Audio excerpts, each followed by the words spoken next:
예수께서 부활절을 엿새 앞두고 베다니아로 가셨는데 그곳은 예수께서 죽은 자들 가운데에서 다시 살리신 나자로가 사는 고장이었다.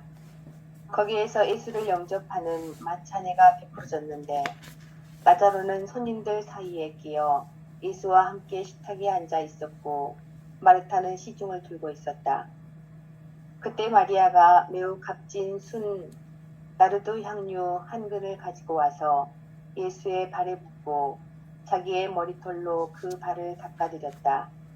그러자 온 집안에 향유 냄새가 가득 찼다. 그 제목이 예수님께 향유를 부은 마리아에 관련된 얘기인데, 이 마리아에 관련된 얘기가 사복음서 전반에 다 나와요. 마태복음, 마가복음, 루카복음, 요한복음 다 나오는데, 요한복음은 구체적으로 예수님의 발치에 향유를 부은 여자가 마리아라고 하는 구체적인 누가 향유를 부었는지를 마리아로 얘기하고 있어요. 루카복음 같은 데서는 한 여인이 이렇게 얘기하고 있고요. 이름을 밝히고 있지 않지만 요한복음은 마리아다 이렇게 얘기를 하고 있네요. 상황은 그 과월절 파스카 축제를 전후로 해서 유대 백성들이 전부 예루살렘으로 올라가려고 하는 그 과정 속에서 일어난 일인데, 특히 그 과정 속에서 지금 예수님이 어디를 지나가냐면 베다니아를 지나가요. 예루살렘으로부터 한 20km밖에 떨어져 있지 않는 베다니아, 그러니까 예루살렘으로 가는 길목이죠. 길목에 있는 베다니아에서 일어난 일이었습니다. 특별히 베다니아는 죽었던 나자로가 다시 살아난 일로 아주 유명한 곳인데, 뒤집어 보면 굳이 죽었던 나자로가 다시 살아난 베다니아가 아니고 예수께서 죽은 나자를 다시 되살린 곳이다 이렇게 봐야 되겠죠. 그러니까 나자로에 대해다가 포커스를 맞추지 말고, 아니 죽은 생명 살기도 하고 산 생명 죽기도 하고 다시 살아난 나자로 또 언젠가 죽을 것인데 그 얘기를 하고 싶은 얘기가 아니고, 실제로는 말씀이 사람이 되시 우리 가운데 오신 예수 그리스도, 하늘로부터 내려오신 하늘 생명이 누구를, 오고 가는 생명을 다시 살리기도 하고 죽이기도 하는, 결국은 모든 생명의 원천은 말씀이 사람이 되시 오신 예수 그리스도의 생명, 살아있는 생명, 하느님의 생명이 곧 나자로를 살렸다라고 하는 그곳이 바로 베다니아라고 좀 이해하면 좋을 것 같아요. 좀 더 정확하게 말하면 예수께서 나자로를 통해서 사람의 아들한테 죽은 자를 소생시킬 수 있는 능력이 있음을, 하늘로부터 내려온 살아있는 생명인 말씀이신 예수 그리스도를 통해서 나자로를 소생시킬 능력이 있음을 보여주신 곳이 바로 베다니아였다. 그런데 그 일을 위해서 나자로가 한 일은 도무지 아무 일도 없죠. 아무것도 없음을 우리는 위안으로 참아야 합니다. 자신이 구원받기 위해, 자신이 되살아나기 위해, 자신이 부활하기 위해서 나자로가 한 일은 아무것도 없어. 누가 해? 하늘 생명이 하는 거지. 하늘 생명은 지금 여기 눈앞에 있는 이 생명은, 지금 여기 눈앞에서 경험하는 이 생명은, 맨날 경험하는 이 하늘나라의 생명은 모든 생명을 죽이기도 하고 살리기도 하고 죽이기도 하고 오공하는 모든 생명의 중심 생명이 바로 하느님 생명이다 라고 하는 점에서 베다니아는 그렇게 기억되는 장소였습니다. 예수님이 나를 통해서 세상에 무언가를 보여주실 수 없다면 그 까닭은 내가 무엇을 하지 않았기 때문이 아니라 그분 앞에서 아무것도 하지 않기를 못했기 때문이다. 이렇게 얘기할 수 있어야 돼. 내가 아무것도 하지 않으면 누가? 하느님의 생명이 나를 통해서 온갖 것을 한다. 이렇게 볼 수 있어야 되고요. 내가 뭔가 꼼지락꼼지락 하면 내가 그렇게 뭔가 꼼지락꼼지락 하려고 하는 나의 의지와 나의 생각 때문에 하느님의 일이 훼손당한다 라고 보면 되는 거예요. 전능하신 아버지 앞에서 나를 온전히 철저히 비워낼 때 비로소 비워진 나를 통해서 하느님께서 온갖 것을 다 하신다. 그래서 무위자연 아무것도 하지 않을 때 스스로 그러하신 하느님의 생명이 나를 통해서 온갖 생명을 살리기도 하고 죽이기도 하신다라고 볼 수 있지요. 칼바르트라고 하는 철학자가 그런 얘기를 합니다. 사도가 사도일 수 있는 것은 그 사도가 예수님 앞에서 something 누군가였기 때문이 아니라 사도가 예수님 앞에서 온전한 사도로서 자기 역할을 할 수 있었던 것은 그가 아무것도 아니었기 때문이다. Nobody, nothing이었기 때문이다. 이렇게 얘기하죠. 마리아는 지극히 비싼 향유, 곧 순전한 나르드 한 근을 가져다가 예수님의 발에 붓고 자기 머리털로 그의 발을 씻었습니다. 그리고 향유가 온 가정에 가득했다고 기록되어 있습니다. 사람들이 뭐라고 할까? 사람들이 어떻게 생각할까? 사람들이 뭐라고 나한테 얘기하든 그런 것은 도무지 관심조차 없습니다. 저 깊은 내면의 중심이 시키는 대로 마리아는 움직였을 따름입니다. 그럴 때 비로소 그 마음, 그게 바로 성모 마리아께서 예수를 잉태하는 그 동정녀 마리아가 아기를 낳으리니 이 동정성이 바로 그겁니다. 자기 생각을 완전히 비운 그 상태로서 마리아 역시도 예수님의 발 앞에 나르드 향유 한 근을 붓고 머리카락으로 예수님의 발을 씻었던 행위라고 말할 수 있죠. 그런 점에서 동정성이라고 하는 건 자기 생각으로 하지 않고 그냥 자기 중심이 시키는 대로, 하느님이 시키는 대로, 내 안에서 그냥 내키는 그대로 그 행위가 그런 의미에서 순수한 행위다 이렇게 말할 수 있죠. 따라서 향유가 집안에 가득하게 찼다 이 말은 향유 때문에 집안이 가득했다라기보다는 마리아의 수정처럼 맑은 영혼의 몸짓이 그 집안을 가득 채웠다 이렇게 말할 수 있죠. 어떻습니까?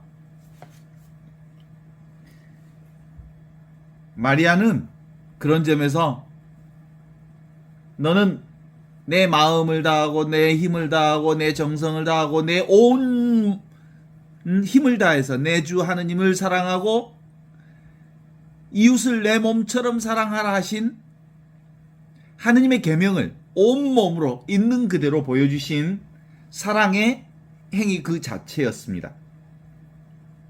주 하느님 사랑이 무엇인지, 주 하느님께 대한 사랑을 어떻게 보여드리는지를 온전하게 보여주고 올인한 거죠.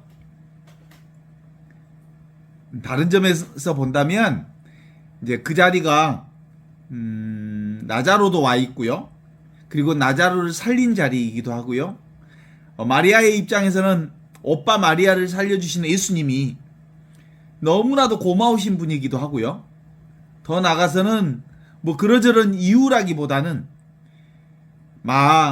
라자로를 살려주었다는 그 행위를 통해서 실제로 마리아는 뭘 발견했을까요?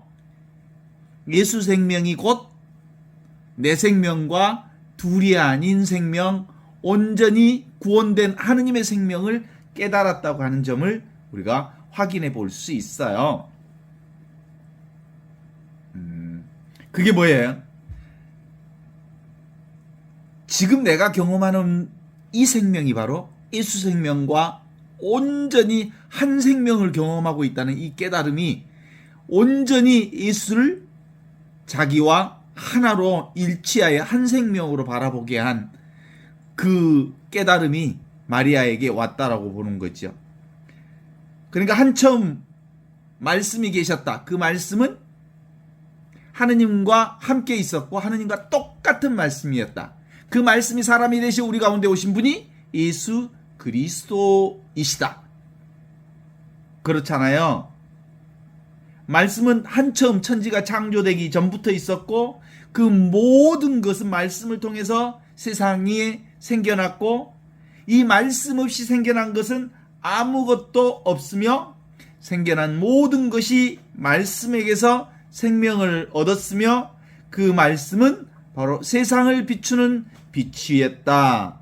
그 빛이 어둠 속에서 비추고 있고 사람들은 그 어두움보다 그 빛보다 어둠을 사랑했지만 실제로 죽음이라고 하는 어두움을 제끼고 나자를 다시 살려내신 예수 그리스도의 빛을 통해서 예수 그리스도야말로 한처음 천지가 창조되기 전부터 계셨던 그 말씀, 하느님과 똑같은 말씀, 그 말씀이 지금 내가 경험하는 눈앞에 이 살아있는 경험과 살아있는 생명과 둘이 아니라고 하는 이 깨달음이 그가 온전히 나르드향 한 근을 예수님의 발치에 붓고 머리카락으로 예수님의 발을 씻고 그리고 그 향유를 가득 온 집안을 가득 채우게 하는 그 행위는 바로 그의 깨달음에서 나오는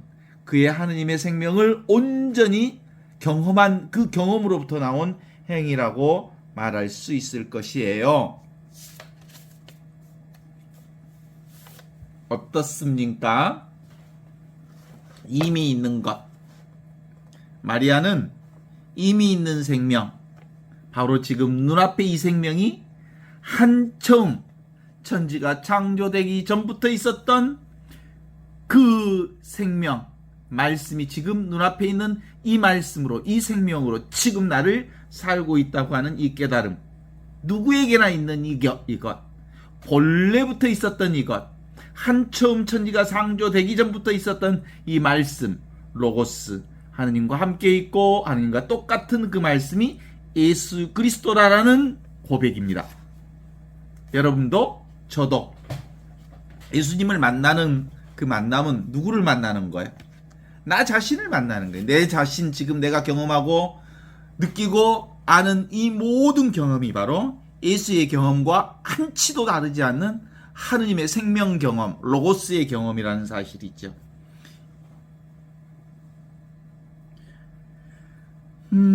이것이 바로 이미 있는 하느님의 사랑을 경험하는 겁니다. 늘 항상 나를 살려내는 하느님의 자비와 은총에 대한 경험입니다. 언제나 어디서나 어떤 조건에서나 무엇을 하든 간에 이 하느님의 사랑과 은총과 축복 가운데서 내가 지금 여기 눈앞에 이 삶을 살고 있다는 자기 경험을 깨달은 마리아의 행위, 그는 이미 있는 이것에 대한 자기 행위입니다. 나라는 존재보다 먼저 있는 이 하느님의 사랑, 그래서 항상 눈앞에 살아있는 이것이야말로 진짜 나입니다. 참나.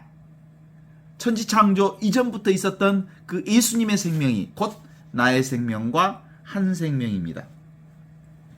이미 있는 것이기 때문에 바깥에서 찾아 얻으려 하면 결코 찾을 수 없는 생명, 그것이 내가 늘 순간순간마다 찰나마다 사용하고 있는 이 생명입니다. 이것은 마치 우리가 대상을 볼 때 대상의 빛과 모양만 보는 것이 아니라 나와 대상 사이의 공간도 보지 않으면서 보고 있다는 사실과 비슷한 이것입니다. 늘 우리는 눈앞에 이 생명, 보고 듣고 느끼고 아는 이 생명, 이 경험을 제일 먼저 하죠. 항상 이것을 보고, 항상 이것을 듣고, 항상 이것을 맛보고, 느끼고, 생각합니다. 그런데 우리가 보고 느끼고 맛보는 이 모든 것은, 내용은 없습니다. 이것은 아는 자이지 알려지는 대상이 아닙니다. 아는 자는 알 수 없기 때문입니다. 알 수 없음을 아는 것이 진실로 아는 것이기 때문입니다. 어때요? 모르는 것이 바로 진실로 아는 것입니다. 이것이 이미 이렇게 있기 때문이죠. 전체로 있기 때문에 전체로 있는 것은 부분으로 알 수 없는 것입니다. 그래서 우리도 이 생명을 만나려면, 이 구원을 만나려면 마리아처럼 예수 그리스도를 통해서 나 자신을 경험하는 경험이 있어야 합니다. 하느님과 둘이 아닌 이것을 경험하는 경험, 그것이 바로 한처음 천지가 창조되기 전부터 있었던 그 말씀이 사람이 되시어 오신 예수 그리스도를 통하여 지금 눈앞에 있는 이 생명임을 아는 예수와의 만남. 우리의 영성 공부는 예수를 만나는 것입니다. 예수를 통해서 나를 만나는 것입니다. 2000년 전 유대 땅 예루살렘으로부터 50리 떨어진 베다니아에서 예수를 온전한 만찬 자리에 초대합니다. 마을 사람들이. 왜냐하면 예수를 통해서 당대 사람들은 여러 가지 기적들을 보았을 뿐만 아니라 예수가 바로 한처음에 말씀이 우리 가운데 오신 하느님의 생명이라고 하는 구원자이시라고 하는 믿음을 통해서 예수를 온전히 환영합니다.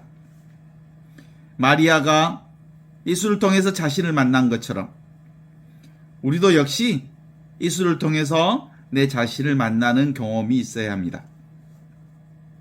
자기 자신을 발견하기 위해서는 거울 역할을 해줄 맑은 사람이 필요합니다. 그게 누구냐면 예수의 만남을 통해서 사람들은 자기 자신을 발견합니다. 거울이 무심히 대상을 비추듯이 예수님 역시 있는 그대로 찾아오는 일을 대배쳐 줄 뿐입니다. 본래 갖추어져 있어서 따로 얻을 수 없는 자기 자신을 예수를 통해서 온전하게 깨닫게 해주시는 그 기적이 오늘 복음서에 보면 마리아가 그렇게 경험한 것이죠. 마리아 역시 예수를 만났습니다. 무명의 어두움에 취어 잠들어 있는 이들을 위해 맑고 깨끗한 사람 예수 그리스도를 통해서 온전히 자기 자신을 만나는 경험, 이거야말로 비밀 아닌 비밀을 전해주는 하느님의 복음 선포입니다. 비록 거울은 인연을 다하여 결국 십자가를 통해서 자기 자신을 온전히 부서지지만 그 비추움 속에 예수 그리스도는 영원한 생명의 부활 생명으로 지금 여기 우리와 함께 항상 같이 있습니다. 보통 이 영성 공부를 성취하지 못하는 이들, 영원한 자기 자신을, 영원한 생명이신 자기 자신을, 하느님의 생명을 알아차리지 못하는 이들은 그 원인을 찾아 스스로를 납득시키고 위안하려고 하는 경향이 있습니다.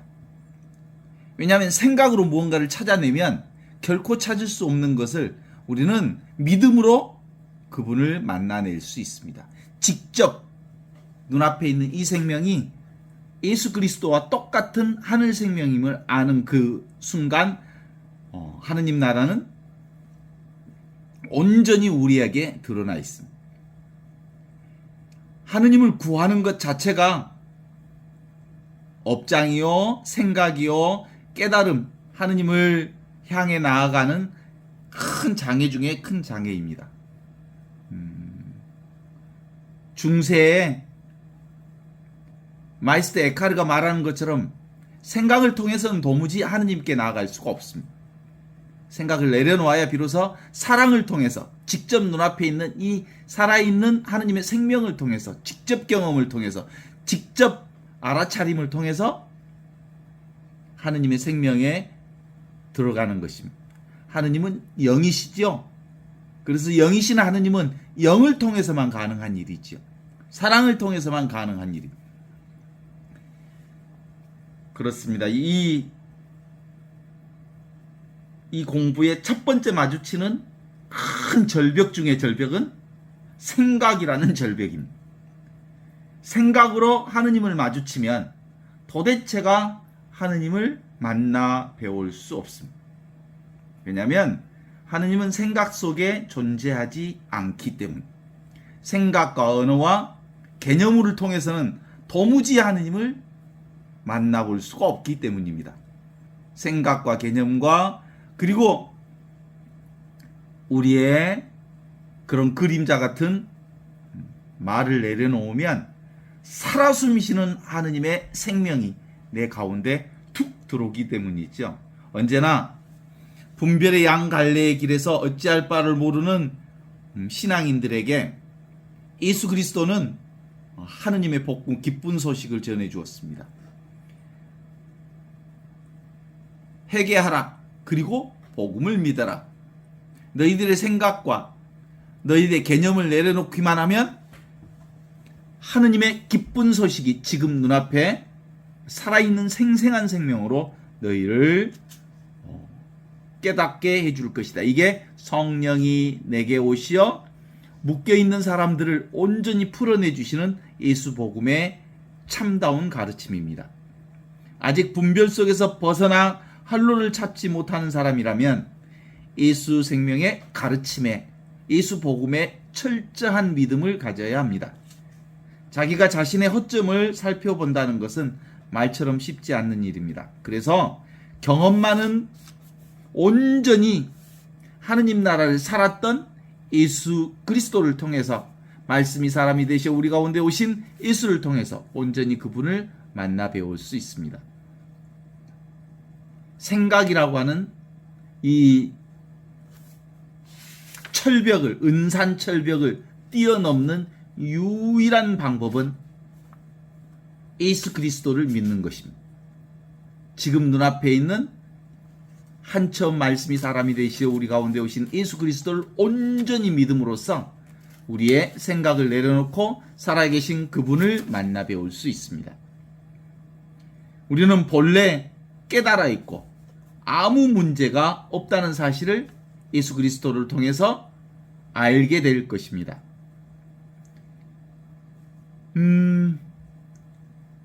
예수 그리스도를 만나는 한 우리는 원래부터 있던 온 축복, 오리지널 블레싱, 늘 있는 이 축복, 이 축복에 가다 구원을 살 수 있습니다. 이 한마디가 절대적으로 긍정이 안 되면 생각의 장애에 빠지게 되고 자신은 아직 깨닫지 못한 그리고 구원되지 못한 사람이라고 하는 생각에서 자기 자신을 또 하나 가로막게 됩니다.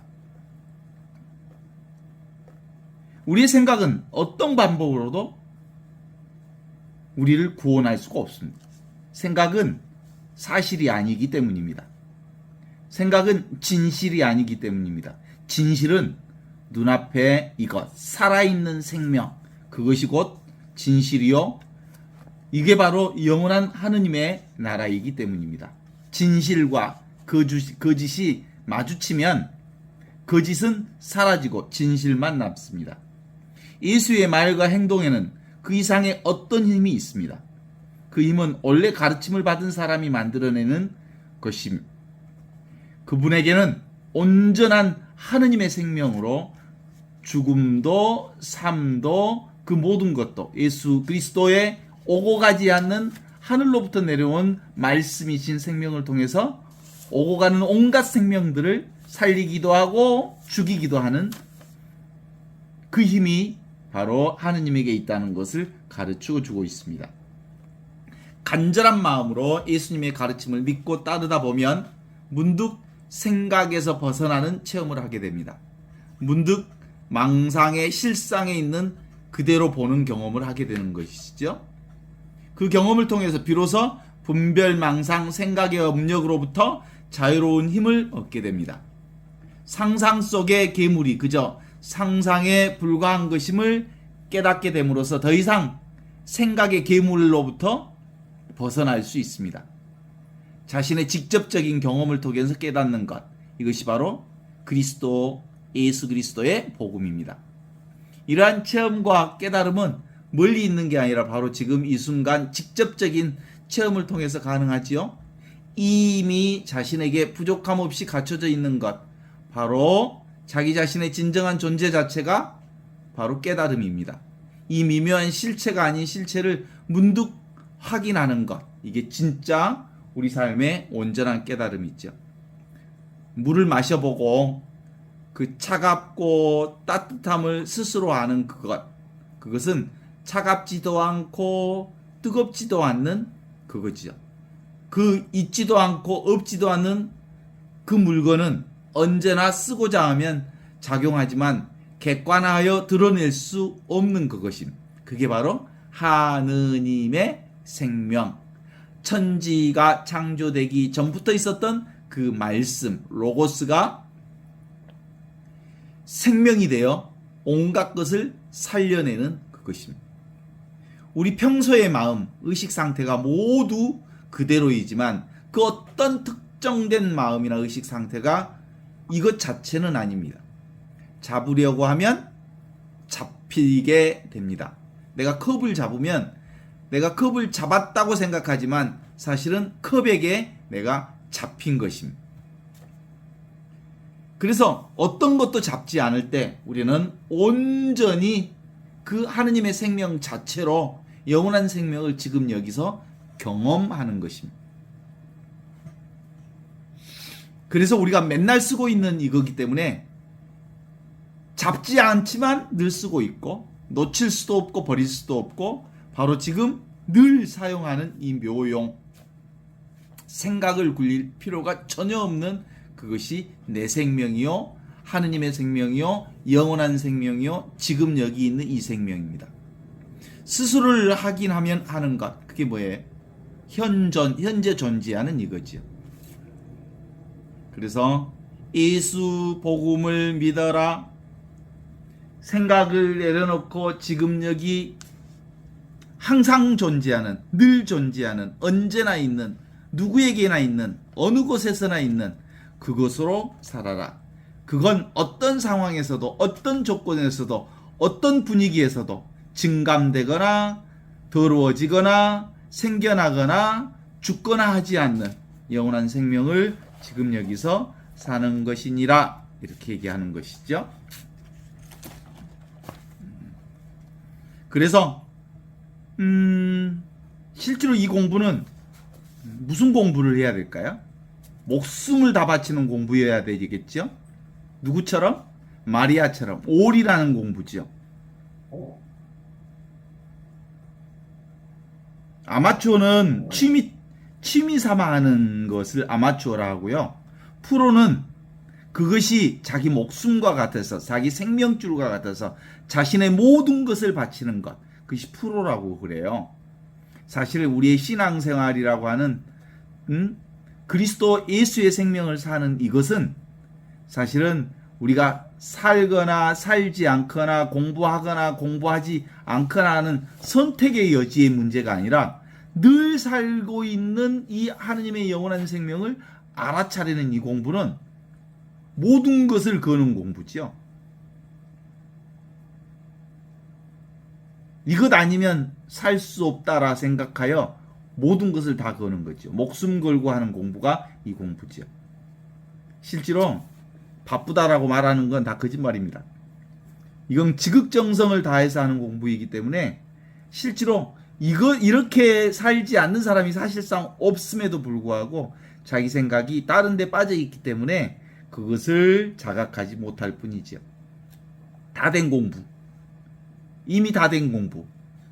그래서 하느님을 통해서 온전히 다 이루어진 이 공부를 이제 삶을 통해서 증명해내는 공부. 이것이 실제로는 신앙생활입니다. 그래서 이 일은 사람의 일이 아니라 하느님의 일이 되는 것입니다. 이미 있는 하느님 나라를 머리로 안다고 해서 하느님 나라를 사는 게 아니고 하느님 나라를 실생활에서 지금 여기 순간순간 찰나찰나 나로서 그것을 경험하고 증명하는 생활, 그것이 우리의 신앙생활이라고 말할 수 있죠. 이 복음은 그러니까 삶의 구속으로부터 해방 역사를 사는 경험이죠. 내가 생각과 관념에 묶여있는 나로부터 온전히 지금 여기 현존을 삶으로써 이 묶여있는 나로부터 자유를 사는 공부. 그래서 안목이 열리면 내가 하느님의 생명으로 살고 있음을 알아. 내가 경험하는 모든 것이 다 하느님의 그 안목으로, 하느님의 보는 눈으로 내가 보고 하느님의 보는 느낌으로 온 세상 모든 것을 다 경험한다는 것을 알아. 안목이 열리면 알게 되죠. 따라서 안목이 열려서 알게 되면 믿음이 생겨. 믿음이 확고해져. 그 믿음이 더 확고해지면 그 믿음 때문에 안목이 더 확실하게 열리고 그 확실하게 열린 그 안목으로 또 다른 믿음이 생기고, 그래서 믿음은 믿음대로 확장되고 안목은 안목대로 넓어져서 어느 순간엔 나의 삶 전체가 완벽하게 하느님의 그 삶을 온전하게 사는 방식으로 가게 되는 거죠. 살아있는 이 공부는 마리아처럼 마음과 정신과 생각과 온 힘을, 온 정성을 다해서 자신의 모든 것을 바치는 신앙, 그것이 될 때 비로소 우리의 신앙생활은 가능해지는 거죠. 그것은 머리의 생각이 아니라 나의 삶 전체가 바로 하느님의 생명으로 살고 있음을 아는 것이기에 남김없이 1도, 내가 하는 것이 1도 없다. 온전히 하느님의 생명으로 지금 여기 이 순간 현재 존재하는 나의 존재를 살고 있다라고 하는 고백, 그것이죠. 내가 사는 건 1도 없다니까. 온전히 하느님의 참 생명이 나를 통해서, 그리스도의 생명이 나를 통해서 살고 있는 것을 경험하는 공부. 이 공부하면 해볼만 해. 룰루랄라. 이게 등산하는 거하고 비슷해. 어떤 상황까지, 능선까지 올라가기에는 사실은 계속 헷갈리면서 힘 좀 쓰기는 써야 돼. 그러나 능선을 딱 제껴 올라가면 룰루랄라 아주 편안하게 살 수 있어. 그런데 또 한편으로 등산과 비슷해서 언제 조심해야 되냐면, 하산할 때, 등산은 하산할 때 조심해야 되는 것처럼 왔다 잘 나간다 그러다가 넘어지는 수가 있어. 섰다 싶을 때 넘어질까 조심하라, 그 말이 그런 거요. 왜냐하면 나는 다 됐어 라고 얘기하는 게 아니라 항상 깨어 있을 때 비로소 하느님의 생명과 온전히 한 생명을 사는 것이죠. 그래서 보통 이 공부할 때 가장 조심해야 될 부분은 역경계, 힘들고 어려울 때는 정말 힘들고 어려운 그 고통을 통해서 정말 살아있는 하느님을 경험하는 사람들이 참 많죠. 제가 병원에서의 경험을 보면 종합병원에 있는 누워있는 사람들의 입에서는 모두 다, 거의 대다수가 감사라는 말이 입에서 줄렁줄렁 흘러나와. 뭐가 조금만 좋아져도 감사하다 그러고, 좋아 감사하다 그러고 그러는데, 이 세상만 나오면 아프지도 않는 사람들이 입에다가 불만 불평을 달고 살아. 진짜 아픈 사람들은 감사하다 그러는데 하나도 아프지 않고 정상적으로 사는 사람들은 위에다가 투덜이처럼 불만을 나발 불고 산다니까? 참 묘한 인생이지? 그래서 실제로 언제 깨어 있어야 될까? 아프고 힘들 때는 누구나 다 영원히 살아계신 하느님에 대한 존재를 의식하고 그분께 기도하기도 하고 겸손해져. 그리고 감사도 하고. 근데 막 잘 나가면 건강하면 막 뛰어다닐 수 있는 상황이 되면 겉멋이 들어가지고 좋은 경계, 내 삶에서 좋은 일이 많이 일어나면 오히려 하느님의 생명에 대해서 무심해지기 시작한단 말이에요. 그래서 좋은 경계보다 나쁜 경계보다 좋은 경계가 이루어졌을 때 훨씬 더 조심하고 깨어 있어야 한다는 말이 그런 의미를 얘기하고 있는 거죠. 마음이 힘든 사람은 이 공부를 하면 하느님이 모든 것을 다 행하신다라고 하는 깨달음이 오면 마음이 편해져서 좋아집니다. 그런데 그 양반이 또 좋아지면 좋은 것을 딱 잡습니다. 좋은 것을 잡는 순간 그것에 또 잡히게 되지요. 실제로 이 하느님 나라는 좋은 것과 나쁜 것도 아니고 선과 악도 아니고 모든 것을 포함해서 선을 이루시는 하느님의 생명 그 자체인 것이죠. 그래서 물과 물결의 얘기처럼 삶과 삶의 상황의 얘기처럼 물결이 어떤 물결을 쳐도 인연 따라 조건 따라 끄달리는 삶 그 전체가 다 사실은 하느님 나라를 살고 있는 것이죠. 그래서 삶의 중심만 제대로 잡히면 말이죠. 오뚜기 인형 알죠? 오뚜기의 한 가운데 뭐가 들어있어요? 납덩어리 하나가 들어있어서 이리 엎을쳐도 금방 중심을 잡고 바로 서고 저리 넘어뜨려도 중심을 잡고 바로 서고 그러죠. 왜 그럴까요? 가운데 중심이 있기 때문에 어떤 상황에도 중심을 잡아. 보통 저기 세월호 때 우리가 경험했던 것처럼 배도 중심에다가 평형수를 넣는다잖아요.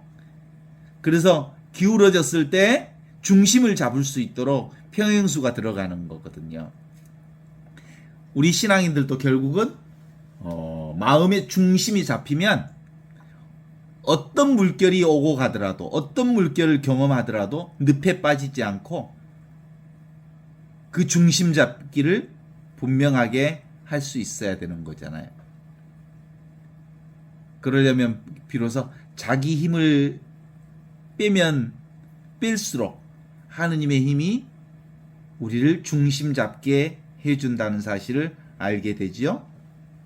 이미 다 되어 있는 나를 경험하려면 한 생애를 걸어 온전히 복음 선포를 통해서 회개하고 복음을 믿어라 라고 말씀하셨던 이 복음의 말씀처럼 자신의 생각은 늘 생각일 뿐이라는 사실을 알아차리기만 하면 우리는 원래 있던 하느님 나라를 늘 다시 확인해 볼 수 있습니다. 생각에서 벗어나기만 하면 우리는 생각의 늪에서 빠져나와서 지금 눈앞에 있는 이 생생한 나라를 살 수 있습니다. 우리는 모두 다 생각이라고 하는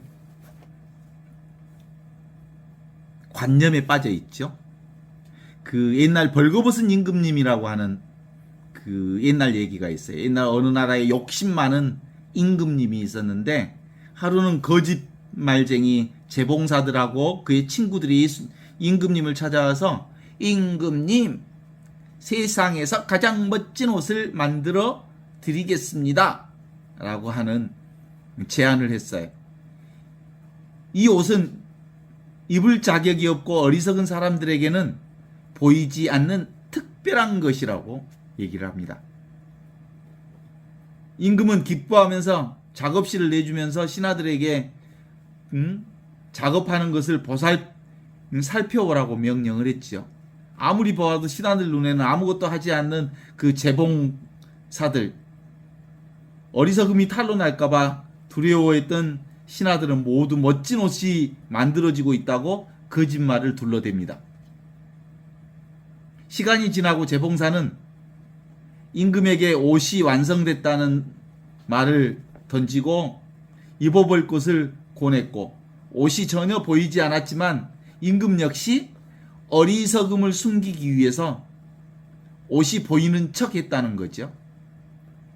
결국 임금은 입을 자격이 없고 어리석은 사람에게는 보이지 않는다는 새 옷을 입고 거리 행진을 하고, 그 모습을 본 아이는 얼마나 우습겠어요?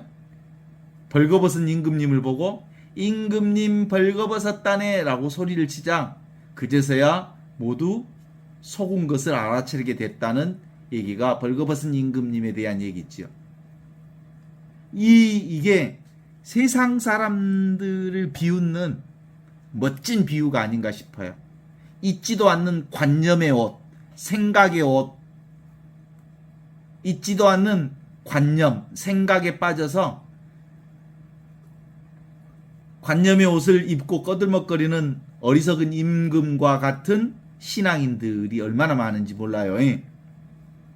관념으로, 생각으로 신앙생활하는 사람들. 그들의 그 신앙들이 얼마나 어리석음인지를 알아차리게 해주는 건 어린아이의 한마디 말이었습니다. 있는 그대로, 지금 이대로 임금님은 벌거벗었다네 이렇게 얘기하는 거지. 그들의 어리석음을 깨닫게 해준 어린아이의 외침. 예수님 이렇게 얘기하는 것 같아. 너희도 이 어린아이와 같이 되지 않으면 결탄코 하느님 나라에 들어갈 수 없다.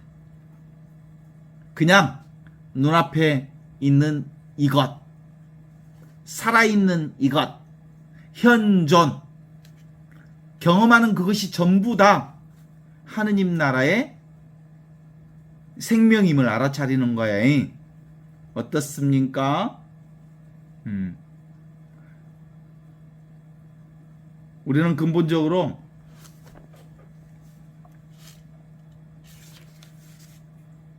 바로 지금 이 현존을 살고 있습니다. 수많은 사람들이 아직도 이것을 알지 못하는 것은 늘 말과 개념이 우리를 진리로 하느님 나라로 데려다 줄 수 있는 최후의 지점이라고 착각하고 있는 것 때문입니다. 사실상 우리에게 진실은 눈앞에 이겁니다. 현존입니다. 알 수 없는 텅 빈 신비 그 속에 내 자신을 온전히 던져야 합니다. 내가 알 수 없다고 할 때 온전히 하느님을 통해서 나의 삶 전체를 움직이시는 그분의 지혜가 지금 이렇게 경험되고 있습니다. 생각으로는, 우리의 개념으로는, 말로는 도무지 알 수 없는 그것이 지금 눈앞에 이것으로 살아있기 때문입니다. 그래서 나의 친구들이여, 말과 글과 관념과 생각에 속지 마십시오. 나의 생각과 글과 말과 관념은 그저 생각일 뿐이랍니다. 참으로 진실한 것은 지금 여기 한 처음 말씀이 천지가 생기기 전부터 있었던 그 말씀이 사람이 되시어 우리 가운데 오신 예수 그리스도를 통해서 지금 눈앞에 있는 이 생명으로, 이 살아있는 경험으로 나타나 있는 진리가 바로 이렇게 나타났다는 사실을 고백하고 온 삶 전체를 통해서 자기 자신을 증언하는 일을 잊지 마십시오. 이렇게 얘기하고 있죠. 그러니까 지금 제가 이렇게 말하고 있는, 수없이 말을 짓거리고 있는 이 말도 뭘 가리키는 거예요? 지금 여기 살아있는 하느님의 생명인 이 경험, 보고 듣고 느끼고 아는 이 경험이 바로 천지창조 이전부터 있었던 말씀, 로고스이면서 지금 내가 경험하는 로고스이고, 그 말씀이 사람이 되어 우리 가운데 오신 예수 그리스도의 생명을 지금 여기서 살고 있다는 이 경험을 우리가 함께 하는 거죠.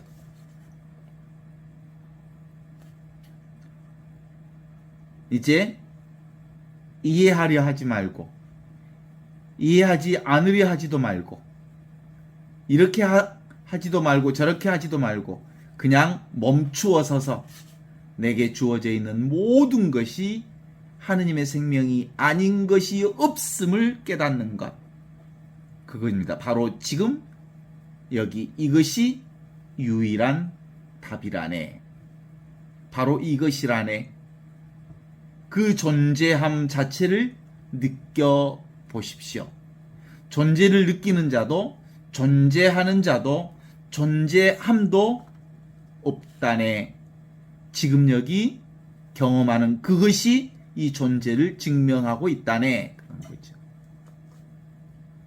모든 것은 생각이라네. 그것은 실제가 아니라네. 정말로 살아있는 것은 지금 여기 한 처음 말씀이 사람이 되시어 우리 가운데 오신 예수 그리스도의 생명을 지금 여기서 우리가 살고 있다네. 그게 바로 This is it. This is it. 이것이 바로 내가 경험하는 그것이라네.